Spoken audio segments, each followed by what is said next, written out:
नमस्कार सभी को। आज हम बात करने जा रहे हैं मानव के श्वसन तंत्र के बारे में।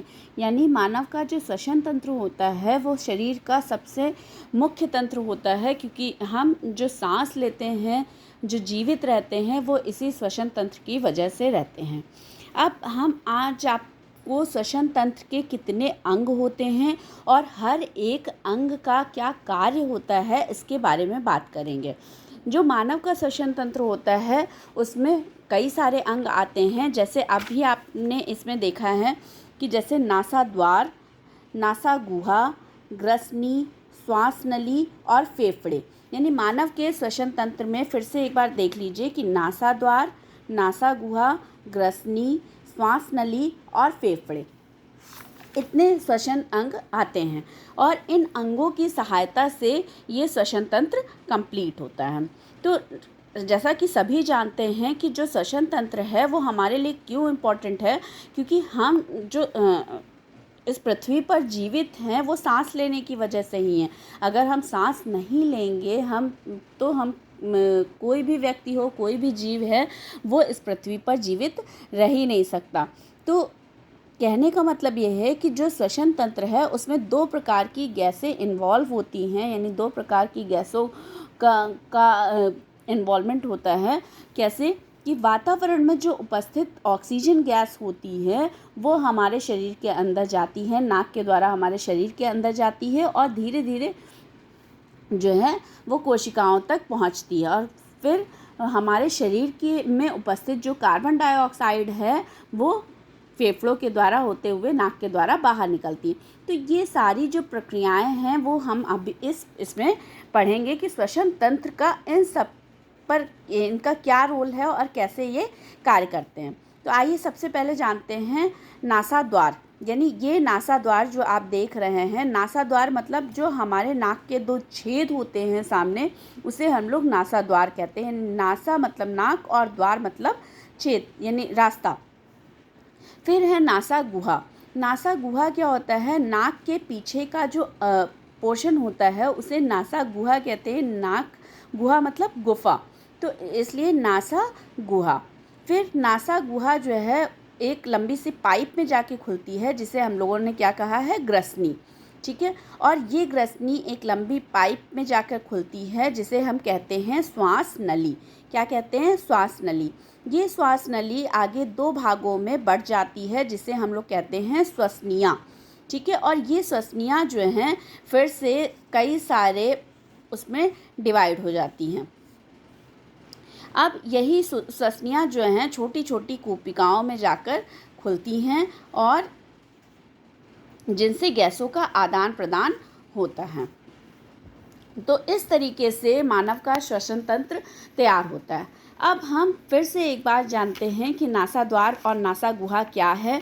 नासाद्वार क्या है कि जो हमारे नाक के सामने के दो छेद होते हैं उसे हम लोग नासाद्वार कहते हैं।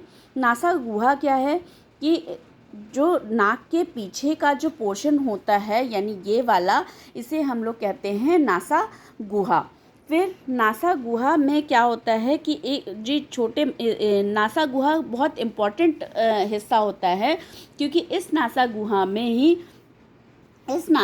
में ही बहुत छोटे छोटे से छिद्र बाल पाए जाते हैं और इसी में श्लेष्म पदार्थ भी पाया जाता है। श्लेष्म ग्रंथियां पाई जाती हैं, यानी श्लेष्म ग्रंथियों से निकलने वाला जो चिपचिपा पदार्थ होता है वो इसी में पाया जाता है। ये करता क्या है कि जो हम ऑक्सीजन गैस लेते हैं, जो हम गैस लेते हैं, वो जब यहाँ से होकर गुजरती है तो जो भी हमारे वायु में जो भी धूल मिट्टी के कण होते हैं वो यहीं बालों के द्वारा छन जाते हैं और जो अंदर आ जाते हैं वो क्या होते हैं कि इसी चिपचिपे पदार्थ पे चिपक जाते हैं।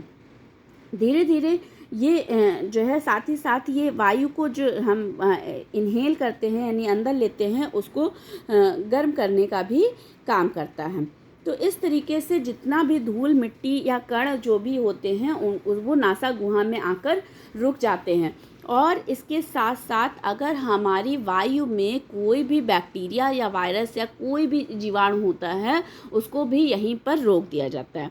अब जो भी वायु होगी वो धीरे धीरे इस ग्रसनी से होते हुए श्वास नली के माध्यम से नीचे फेफड़ों तक जाएगी।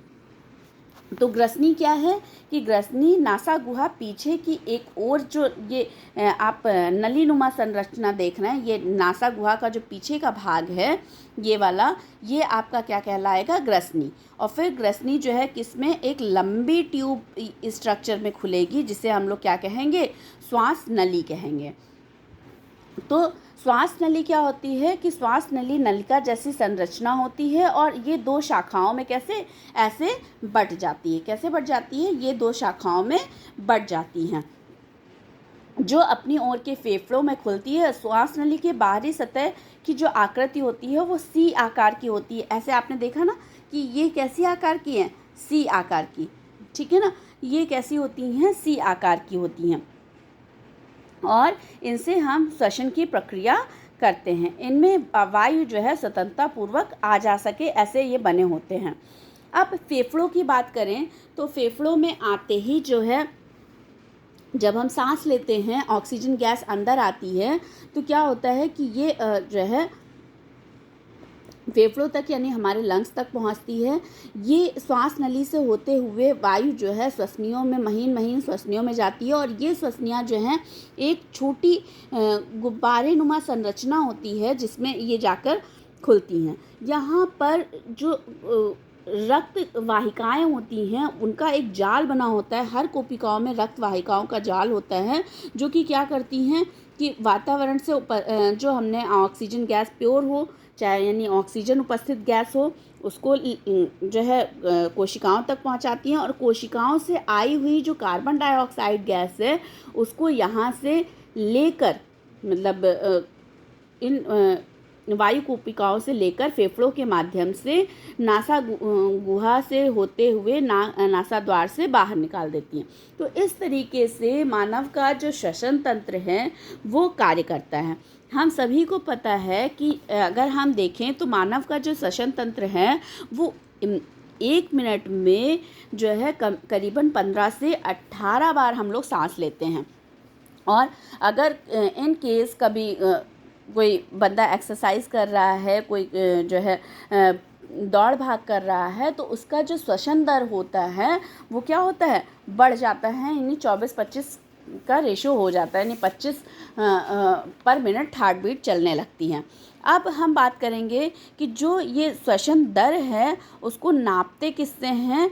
एक श्वास मापी यंत्र आता है जिसे हम लोग स्पायरोमीटर कहते हैं, ठीक है। और इस प्रक्रिया को जो ये प्रक्रिया हम श्वसन नापने की जो प्रक्रिया है, सांस नापने की जो प्रक्रिया है, इसे स्पायरोमेट्री कहते हैं। तो इस तरीके से हमने आज के टॉपिक में जाना कि हमारा जो मानव का श्वसन तंत्र है उसमें कौन कौन से अंग आते हैं मुख्य रूप से।